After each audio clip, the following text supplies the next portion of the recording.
Assalamualaikum warahmatullahi wabarakatuh. Rekan-rekanku sekalian, saya Luki Bahtiar, pengelola kanal YouTube Kontak Media. Kali ini kita akan bermain-main dengan penelusuran. Saya menggunakan Google Chrome dan membuka mesin pencari Google. Saya akan memasukkan sebuah kata majemuk, gudang garam, tanpa tambahan kata apapun, gudang garam. Enter. Kemudian saya akan melihat kata-kata apa saja yang muncul ketika kata majemuk gudang garam tadi dimunculkan. Jadi yang pertama adalah situs gudang garam yang muncul kiri kanan ini, PT Perusahaan Rokok Cap Gudang Garam. Ke bawahnya juga yang berasosiasi ke rokok ya, gudang garam. Nah, gambar.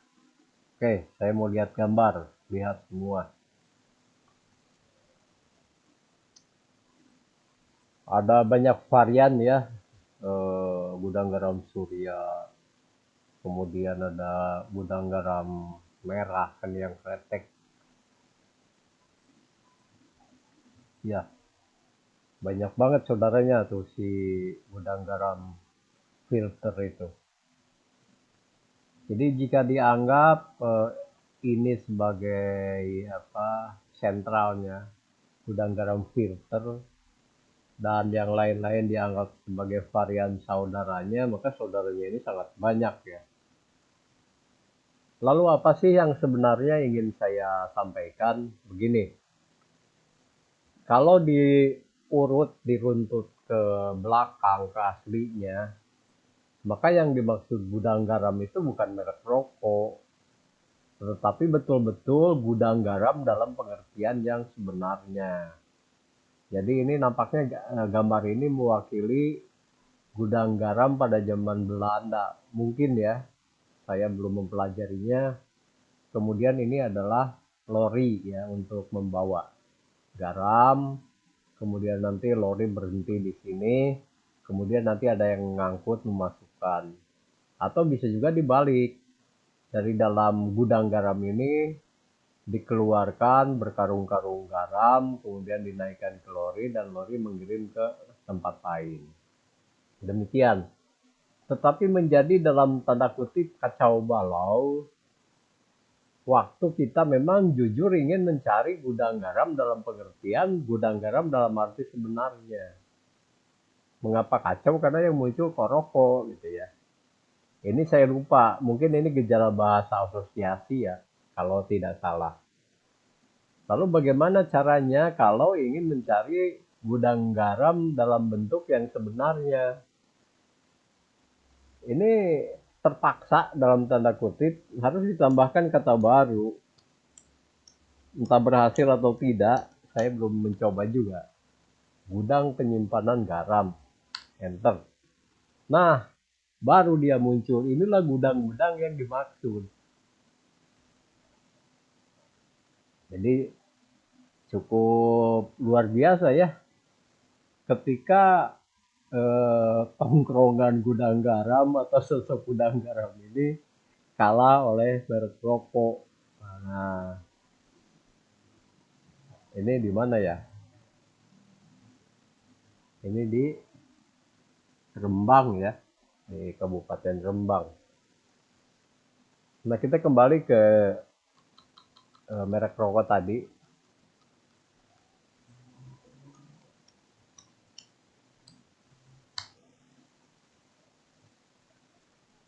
Jadi sebetulnya Google itu hanya apa ya? Meniru dalam tanda kutip mengikuti apa yang telah terjadi sebelumnya. Jadi waktu saya kecil usia SD atau SMP itu kan Google ini belum ada.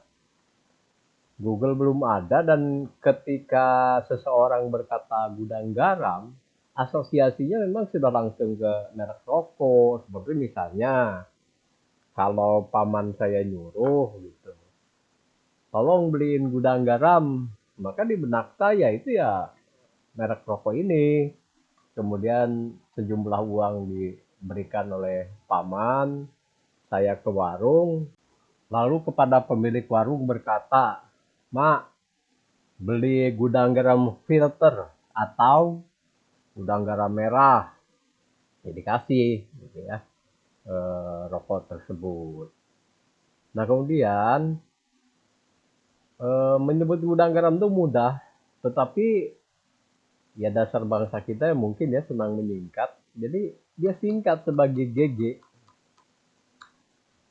Tolong beliin GG ya. Jadi kalau disebut GG ini, itu juga sudah akrab dengan maksud yang tadi. Oh, beli rokok gudang garam. Si Google itu ternyata mengikuti. Jadi ketika saya ngetik GG gitu, ini banyak sekali variannya.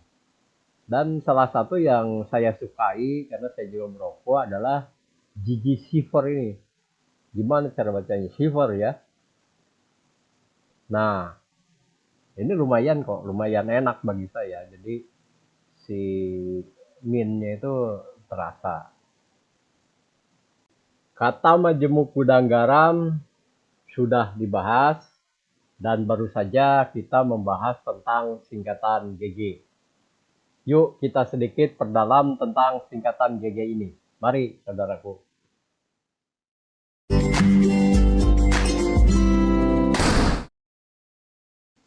Saudara, pembahasan kita akan melompat dulu nih ke sebuah kanal YouTube. Saya yakin banyak yang sudah kenal dengan kanal YouTube ini. Jadi tentang itu ada statistiknya, bergabung pada 31 Maret 2019. Dan keseluruhan videonya telah ditonton 38.837.497 kali. Jadi termasuk bagus ya, termasuk viral kalau usianya kurang dari 3 tahun. Pas saya lihat subscribernya itu hampir 300.000 orang. Saya pikir sebuah keberhasilan ya. Meskipun di atas dia masih banyak yang jutaan misalnya. Tetapi begitulah saudara-saudara, sangat banyak tentunya YouTuber yang gagal dibanding yang berhasil. Gagal itu katanya keberhasilan yang tertunda ya. Semoga semakin lama semakin banyak yang berhasil, termasuk saya, karena saya merasa belum berhasil jadi YouTuber ini. Kalau kita melihat ya di sepanjang jalan ada banyak tukang bakso yang laris gitu ya. Sangat mungkin di belakang mereka itu jauh lebih banyak yang tidak berhasil jadi tukang bakso. Atau ketika melihat warung nasi banyak yang laris juga gitu ya.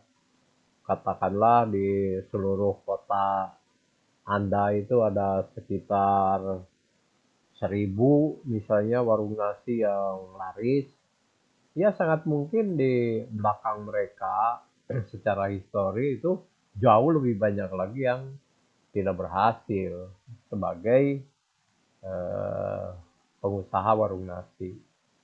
Begitupun saya ulangi di YouTube, ada banyak yang berhasil, ya tentu jauh lebih banyak lagi yang tidak berhasilnya. Kembali ke pembahasan tadi, ini pemilik akun YouTube, ini pengelolanya, saya temukan secara tidak sengaja ketika saya sedang YouTuber. Jadi muncul rekomendasi gitu ya. Ketika rekomendasi tersebut diklik, dia sedang membicarakan sebuah topik. Kata saya unik sekali nih cara membawakannya gitu ya. Dari caranya yang cukup unik, cukup apa ya, humanis ya, cukup humanis. Jadi cukup bersahabat dengan wajah yang terlihat nyaman, kemudian artikulasi katanya juga enak gitu ya.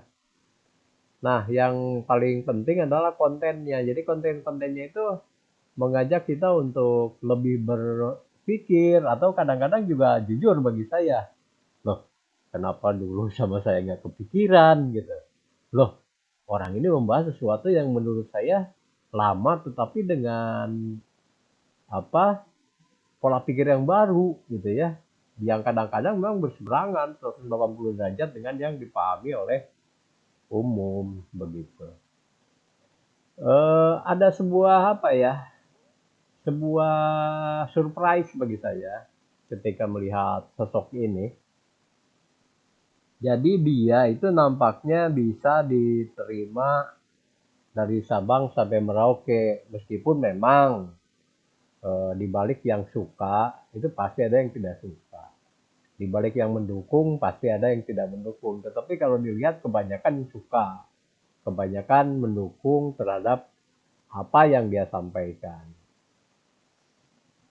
Kalau misalnya dia membahas sesuatu yang kritis sekalipun, itu netralitasnya masih terasa. Jadi dia tidak pernah memperlihatkan keberpihakan yang sangat hitam putih, tidak pernah. Sehingga saya ulangi, banyak yang berkomentar itu dari Sabang sampai Merauke menyatakan, wah setuju banget deh dengan pembahasan Bapak. Wah betul tuh Pak, memang begitu, begini begitu, banyak sekali komentar, terkadang ratusan gitu ya si komentarnya. Dan kelebihan dia adalah setiap komentarnya pasti dibalas, minimal dapat like lah gitu. eh Tentang hal ini saya bersyukur ya. Pertama bersyukur karena saya di YouTube bertemu dengan orang seperti itu, menambah wawasan bagi saya, mencerahkan, mencerdaskan.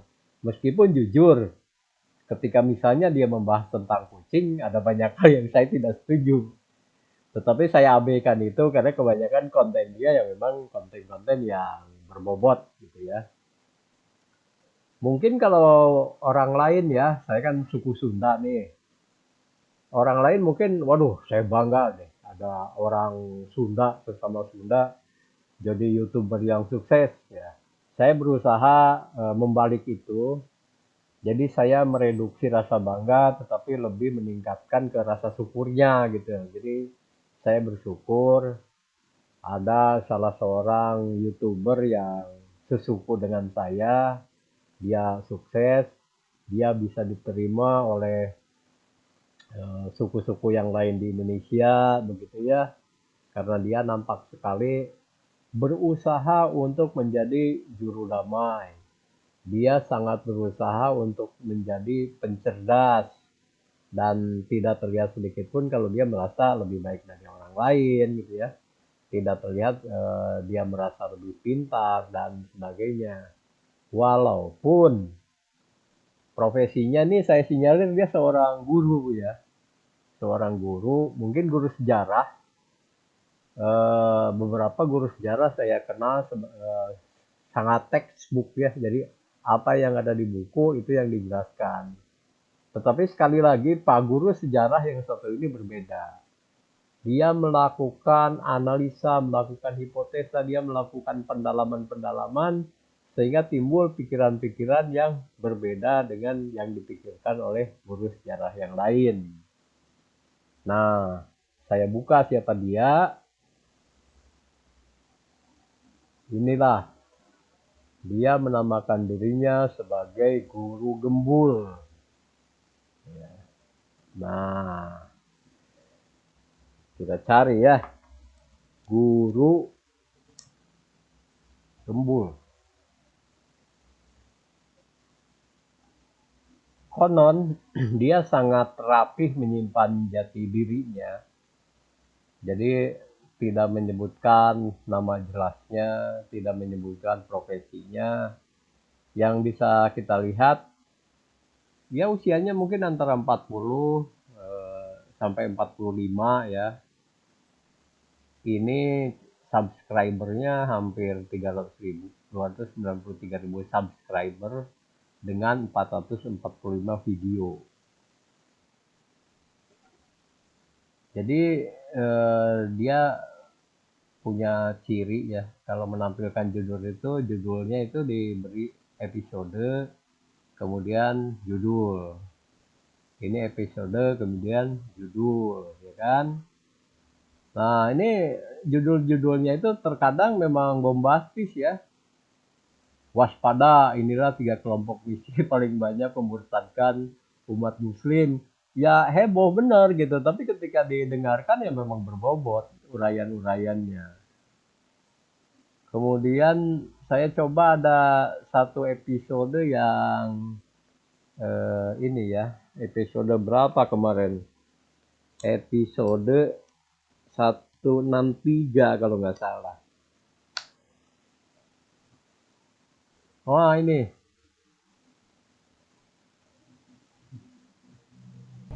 Hai pemain satu, siap hadapi tantangan ini? Masuki Valorant.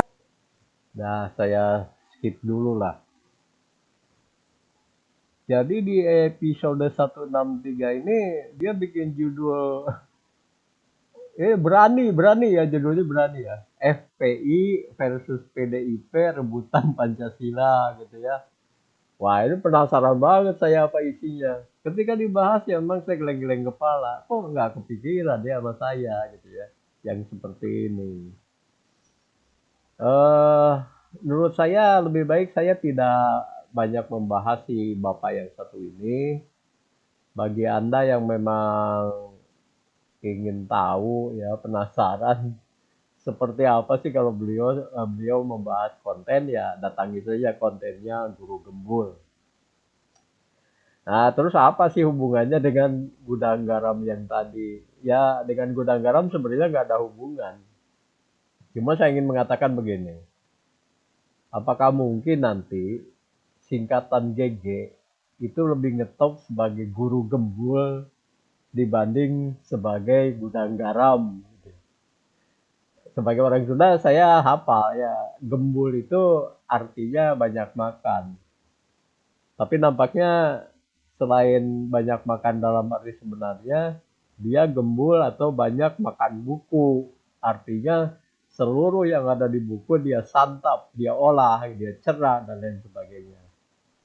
Begitu saja pemirsa, saudara-saudaraku sekalian yang saya kasihi, saya cintai. Tidak akan terlalu panjang saya membahas Guru Gembul. Silakan saja tonton channelnya. Ini anggap saja sebagai sebuah review singkat, sebagai sebuah kekaguman saya kepada dia. Demikian, wabillahi taufik wal hidayah. Wassalamualaikum warahmatullahi wabarakatuh.